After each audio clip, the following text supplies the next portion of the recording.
Labas, šiandien papasakosiu apie vieną iš kavų naujienų. Tai kava su spirulina. 65–70% baltymų aprūpina organizmą nepakeičiamom aminorūgštim, kurių pats mūsų organizmas pasigaminti negali. Taip pat yra galingas antioksidantais apsaugančių nuo laisvų radikalų ir pagreitina medžiagų apykaitą. Taip pat chlorelė. Tai padeda šalinti kenksmingas sunkiuosius metalus ir gerina kepenų veiklą. Padeda kovoti su nuovargiu, atminties ir koncentracijos problemomis. Atlanto menkės, kolagenas ir hialurono rūgštis intensyviai drėkina odą, didina jos stangrumą ir elastingumą.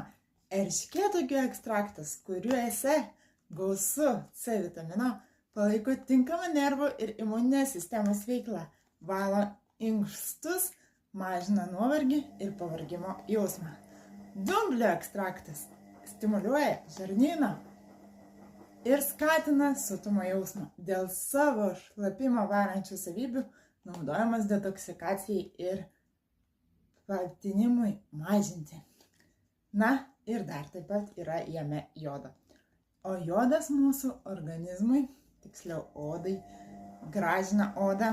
Ir štai tokie puikus dalykai yra šioje mūsų Beauty Detox kavoje.